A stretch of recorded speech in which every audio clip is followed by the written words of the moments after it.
E o Pra Ficar Ligado dessa semana vai falar sobre a terrível e assustadora ameba comedora de cérebro.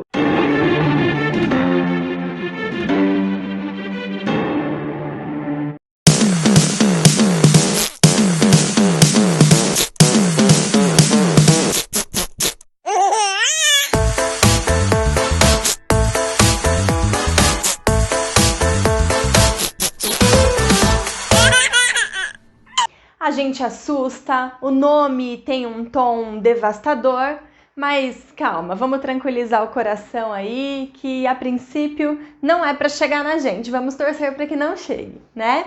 Gente, então é o seguinte, essa ameba aqui, né, lógico, eu coloquei aqui um desenho meramente ilustrativo, eu espero que vocês se lembrem que amebas não têm boca, né?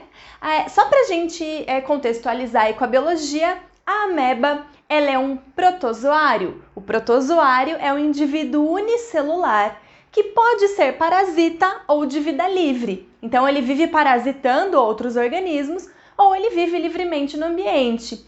Um parasita muito famoso, um protozoário parasita muito famoso é a Entamoeba histolítica, que é a causadora da amebíase mais comum.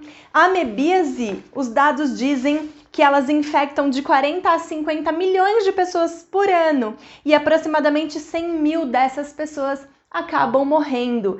É uma doença muito constante, muito presente e ela acomete as pessoas que ingerem água e alimentos contaminados com cistos de amebas. Os protozoários, as amebas, né, vamos ser um pouquinho mais específicos, assim como outros protozoários, eles possuem alguns estágios de vida. A forma de cisto é a forma resistente. Então, alguns seres vivos, eles são capazes de promover essa transformação do seu organismo em um cisto resistente, envolto por uma cápsula resistente. E nessa forma, ele consegue sobreviver por muito tempo num ambiente inóspito, num ambiente que ainda não é propício para ele.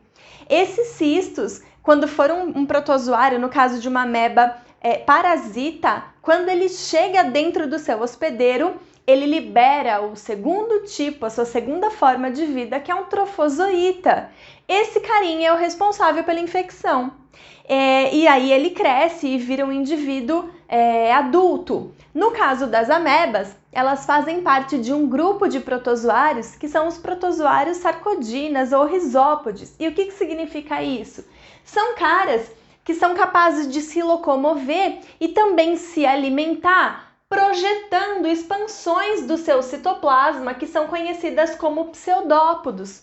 Então ele consegue, através dessas projeções, se locomover e aproveitar e englobar algum alimento por fagocitose. Então vamos falar de forma um pouco mais específica sobre essa aterrorizante ameba comedora de cérebro.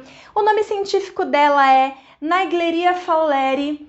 Ela é uma ameba que é termofílica e termotolerante. Isso significa o quê? Significa que ela prefere viver em locais quentes e ela se adapta bem a essas condições e consegue viver em locais ainda mais quentes por um determinado período de tempo.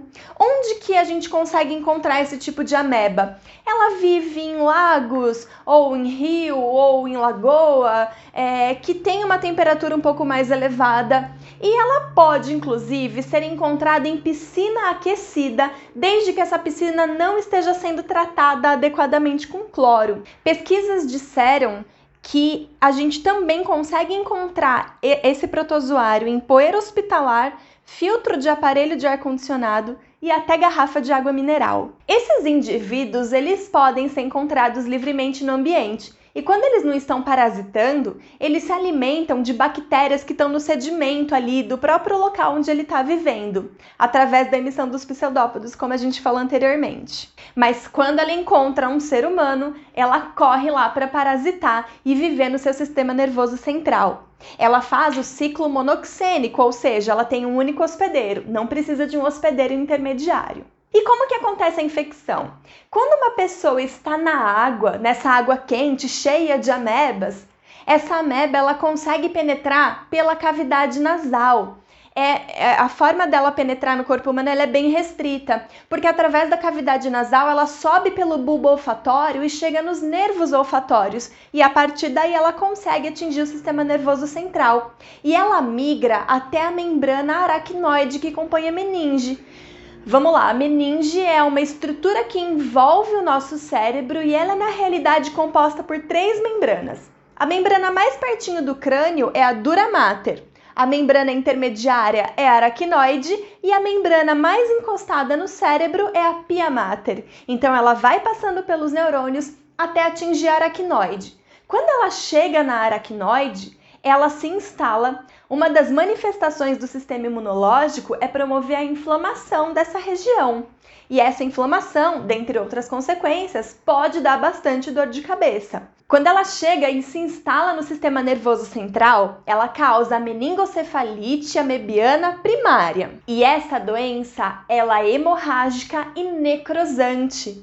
Então, ao longo do processo de infecção, a ameba acaba corroendo, ela acaba necrosando o cérebro e é por isso que ela tem esse nome simpático de ameba comedora de cérebros. Mas calma, ela não é transmitida de uma pessoa para outra. Bom, e se uma pessoa é infectada, ela começa a ter os sintomas de 1 a 7 dias depois da exposição. Então é esse o período de incubação. Os primeiros sintomas, eles envolvem alteração do paladar e do cheiro, dor de cabeça, febre, náusea, vômito, torcicolo e pode causar uma rigidez no pescoço por conta da inflamação do sistema imunológico. Só que então começam a vir os sintomas secundários que envolvem confusão mental, alucinação, falta de atenção, ataxia e convulsões. E depois do início dos primeiros sintomas, a doença progride muito rápido. De 3 a 7 dias após a infecção, o paciente já cai num estágio extremamente grave e a letalidade chega a 95%, 97%. É muito alta. E como saber se a pessoa está infectada com essa ameba? Tem que fazer análise do líquido cefalorraquidiano. Médicos especializados inserem uma agulha na nossa região lombar e puxam o líquido cefalorraquidiano ou líquor para conseguir analisar se tem a ameba lá dentro. O tratamento, a tentativa de tratamento é feita com um medicamento que é utilizado para tratar a leishmaniose e o nome do medicamento é miltefosina, e ele tem se mostrado efetivo, mas é claro, ainda com muito pouca pesquisa a respeito desse assunto. Melhor forma, gente, é prevenir, né? Então, é evitar ter contato com esse tipo de local onde a gente pode encontrar essa ameba. Mas, gente, calma! Aqui no Brasil a gente não tem notícia da presença dessa ameba por muitos anos. Ela é muito comum nos Estados Unidos e na Flórida, que foi onde teve o último caso, né? Que acelerou aí o mundo, já vivendo uma pandemia de coronavírus e agora mais uma ameba comedora de cérebro. Então calma, ninguém precisa ficar nervoso. Aqui a gente não vai encontrar, pelo menos por enquanto, e ela é uma doença extremamente rara. Então, apesar de todo o alvoroço que foi causado aí pela mídia, a gente não tem que se preocupar com essa ameba por enquanto. Ninguém tendo pesadelos com essa belezinha aqui, ok? Bom, é isso. Espero ter esclarecido. Qualquer dúvida, escreve aqui nos comentários. Beijo!